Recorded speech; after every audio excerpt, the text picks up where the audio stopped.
आप लोग बोर तो नहीं हो रही हो?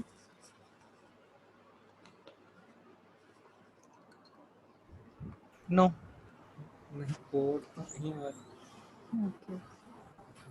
डिफेक्ट एंड डिफेक्ट मैनेजमेंट में इसमें कुछ फार्मूलाज होते हैं जो कि हम लोग यूज़ करते हैं मैयर करने के लिए बग्स को। फॉर एग्जांपल डिफेक्ट कितने रिजेक्ट हुए हैं, उनकी रेशियो क्या है, लाइक नंबर ऑफ डिफेक्ट जितने रिजेक्ट हुए हैं और टोटल नंबर ऑफ डिफेक्ट जितने के रेज हुए हैं। लाइक फॉर एग्जांपल अब मैंने रिपोर्ट किए हैं, जितने मैंने बग रिपोर्ट किए हैं और जितने डेवलपर्स ने रिजेक्ट कर दिए हैं बग्स कि ये बग्स नहीं हैं,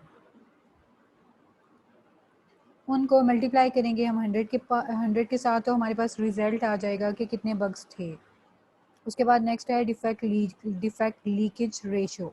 डिफेक्ट लीकेज किस केस में होता है? फॉर एग्जांपल अब जैसे रिग्रेशन टेस्टिंग का मैंने आपको बोला था, इजाइल में जैसे कि रैपिडली चेंजेस होती हैं, तो जैसे ही रैपिडली चेंजेस होती हैं वो रिलीज़ चली गई तो सम टाइम क्या होता है, बग लीकेज हो जाता है। क्यों? क्योंकि टाइम हमारे पास ज़्यादा नहीं होता, तो जिसकी वजह से कुछ जो है वो रह जाती हैं चीज़ें, तो वो क्या होता है, वो बग लीकेज में आ जाता है और इसको हम बग लीकेज कहते हैं। इसकी रेशियो में क्या होता है, for example number of defect missed, जितने भी नंबर ऑफ बग्स जो भी थे वो जितने मिस्ड हुए, और total defects of a software. इसमें ये होगा कि जब हम लोग मार्केट में एक बार रिलीज़ कर देते हैं उसके बाद हम टेस्टिंग कर रहे होते हैं, तो उसमें देखना है कि कितने बग्स हमें मिले और इससे पहले जो हमारा सॉफ्टवेयर था उसमें कितने बग्स आए, उसको क्रॉस बाय 100, ये फार्मूला है, ये हम मोस्टली यूज़ करते हैं, ये मतलब रिजेक्शन और लीकेज के लिए। नेक्स्ट है defect life cycle, bug life cycle. Bug life cycle में ये होता है कि एक मुझे बग मिला, ठीक है, मैंने वो एक न्यू बग मुझे मिला सॉफ्टवेयर में, उसको मैंने असाइन कर दिया, डेवलपर को दे दिया। अब डेवलपर ने क्या करना है, उसको डेवलपर या तो क्या करेगा, नहीं बल्कि असाइन करके मैंने उसको ओपन छोड़ दिया, ओपन हुआ। अब उसमें क्या करेगा डेवलपर, या तो उसको रिजॉल्व कर देगा, लाइक फिक्स कर देगा, या फिर वो पेंडिंग में ही होगा, उसको मतलब समझ नहीं आ रही बग की, तो वो क्या करेगा, पेंडिंग में कर देगा कि अभी मैं इसके ऊपर काम नहीं कर रहा। तो अगर वो काम करेगा तो ऑफकोर्स इन प्रोग्रेस हो जाएगा। फिर उसके बाद क्या होगा, या तो वो बग,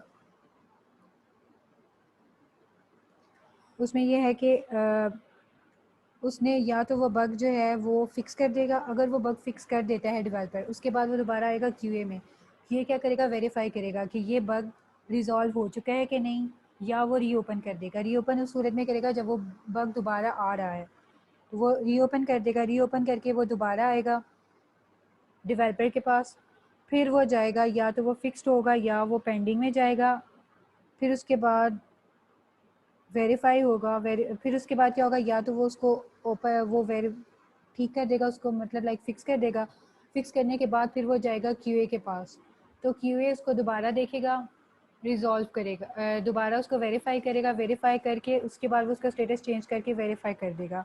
एक्चुअली ये डिफेक्ट लाइफ साइकिल जो है ये जीरा का नहीं है। इन शॉर्ट जीरा में जो प्रोसेस चल रहा है ना बग का, वो इस तरह से है कि एक बग आया, वो डेवलपर को चला जाएगा, वो पहले बैकलॉग में होता है, कोई भी बग आता है वो बैकलॉग में होगा, फिर उसके बाद उसमें ये होगा कि डेवलपर एक पिक करेंगे बग, वो वाला बग पिक करेंगे, वो आ जाएगा सिलेक्टेड फॉर डेवलपमेंट स्टेटस में। सिलेक्टेड फॉर डेवलपमेंट के बाद वो जब उसको फिक्स कर देंगे डेवलपर, सिलेक्टेड फॉर डेवलपमेंट का मतलब है कि वो उसको अभी उसके ऊपर काम कर रहे हैं, काम करके वो क्या करते हैं, सिलेक्ट कंप्लीट डेवलपमेंट कंप्लीटेड में कर देते हैं, डेवलपमेंट कंप्लीटेड में कर देते हैं। डेवलपमेंट कंप्लीटेड के बाद फिर क्यूए क्या करता है, क्यूए वहाँ पे जाके उसको क्यूए जाके उसको वहाँ से पिक करता है उस बग को, फिर उसके बाद उसका स्टेटस चेंज हो जाता है, इन क्यूए में कर देता है। क्यूए में क्यूए में का मतलब है कि वो अभी क्यूए में है, क्यूए टेस्ट कर रहा है, उसके बाद वो या तो रीओपन हो जाएगा, रीओपन होके दोबारा जाएगा डेवलपर के पास, या फिर वो फिक्स्ड हो जाएगा, रिजॉल्व हो जाएगा, रिजॉल्व में वो स्टॉप हो जाएगा, या फिर हम उसको क्लोज कर देंगे। और कुछ इस तरह के इश्यूज़ होते हैं जो कि फॉर एग्जांपल ऑन होल्ड में होते हैं, लाइक अभी उसके ऊपर काम नहीं होता क्योंकि डिलीवरी होती है, फीचर्स या प्रोजेक्ट्स देने होते हैं, तो उसमें हम उसका स्टेटस क्या कर देते हैं, ऑन होल्ड कर देते हैं कि फ़िलहाल इस बग के ऊपर किसी ने काम नहीं करना, सो वो ऑन होल्ड हो जाता है। फिर नेक्स्ट स्प्रिंट जो है उसमें हम उसके ऊपर काम कर रहे होते हैं, नेक्स्ट काम करते हैं, फिर वो इन होल्ड में या तो वो सिलेक्टेड फॉर डेवलपमेंट में जाएगा, या फिर वो इस तरह की चीज़, या वो सिलेक्टेड फॉर डेवलपमेंट में जाएगा, या वो क्लोज़ हो जाएगा। क्लोज़ वो इस सूरत में होगा अगर वो बग जो है वो हम लोगों ने आइडेंटिफाई, मतलब टेस्टर ने आइडेंटिफाई किया लेकिन वो बग नहीं है, या वो डेवलपर्स की नज़र में बग नहीं है, या वो वैसे भी बग नहीं है। जैसे सम टाइम ऐसा होता है कि रिक्वायरमेंट्स होती है ना, वो भी हमें लगता है, टेस्टर्स को लगता है कि वो बग है, लेकिन वो एक्चुअली बग नहीं होता, वो रिक्वायरमेंट्स होती हैं। तो इस तरह की जो चीज़ें हैं वो फिर क्लोज हो जाती हैं डायरेक्टली। नेक्स्ट है functional testing can have test data meeting following criteria. Functional testing में क्या होता है, फंक्शनल टेस्टिंग हम इस तरह से करते हैं, टेस्ट केसेस इस तरह से बनाते हैं कि उसमें फॉर एग्जांपल अब कोई फॉर्म है, फॉर्म में हमारा नेम का एक नेम की एक फ़ील्ड है, नेम की फ़ील्ड में हम क्या करेंगे, स्पेसेस करके साइन अप पे क्लिक करते हैं कि देखें इस केस में क्या होगा, एक्सेप्ट करता है कि नहीं। इन शॉर्ट वैलिडेशन कह सकते हैं हमें कि फॉर्म की वैलिडेशंस जो हैं वही फंक्शनल टेस्ट केसेस में आ जाती है। वैलिड डेटा, लाइक अब मैंने नेम है, नेम में अल्फ़ाबेट्स आएंगे तो डाल के देखना है, फिर उसके बाद चेक करना है कि इसका रिस्पांस क्या आएगा। या invalid data, like for example name है, नेम में अल्फ़ाबेट्स हैं, अल्फ़ाबेट्स की बजाय मैं न्यूमेरिकल वैल्यूज़ लिख रही हूँ तो उसमें देखूंगी, या स्पेशल करैक्टर लिख रही हूँ, उसको ऑफिशियली उसको एक्सेप्ट नहीं करना चाहिए। लेकिन अगर एक्सेप्ट करता है तो ये बग है, इसको फिक्स करवाना चाहिए। उसके अलावा आता है जी illegal data format, check system response when test data is invalid format. Format वही बात है, फॉर्मेट में भी वही चीज़ आ जाती है कि कोई फील्ड है, नेम की फील्ड है, उसको अगर मैं चेंज करूँ, नेम की फील्ड को, नेम की फील्ड में सॉरी अगर मैं न्यूमेरिकल वैल्यूज़ डाल दूँ तो उसमें क्या रिस्पांस आएगा, सिस्टम क्या रिस्पांस देगा। और बाउंड्री कंडीशन में ये है कि फ़ोन नंबर है, फ़ोन नंबर में टोटल 10 टू 0 से लेके 11 नंबर्स हैं, तो उनकी बाउंड्रीज चेक कर मतलब बाउंड्री वैल्यूज़ चेक करनी होती है कि हाँ ठीक है, अब स्टार्ट में अगर मैं इसको स्पेसेस दूँ वो एक्सेप्ट करेगा कि नहीं करेगा। या फिर 11 बाउंड्री है तो मैं 12 न्यूमेरिकल वैल्यूज़ डाल के देखूँ, उस केस में क्या होगा। उस केस में वैसे ऑफिशियली अलर्ट्स आने चाहिए।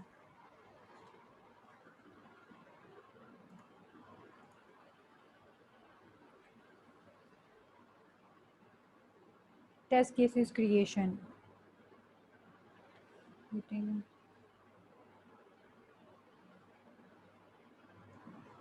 टेस्ट केस क्रिएशन में यह है, it's easy to assume that testing is executing various section of a code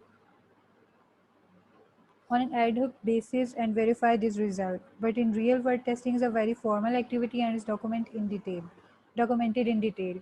वैसे ये बात है कि हमें टेस्टिंग जब भी हम करते हैं तो इट्स वेरी नेसेसरी कि हम प्रॉपर इसकी डॉक्यूमेंटेशन करें और इन डिटेल। इससे ये होता है डिटेल्ड डॉक्यूमेंटेशन से पता चल रहा होता है कि कौन कौन सी टेस्टिंग हो चुकी है, कौन कौन से सिनेरियोज रह चुके हैं, तो ईज़िली हमें बग आइडेंटिफाई करने में भी थोड़ा ईजी हो जाता है। उसके अलावा नेक्स्ट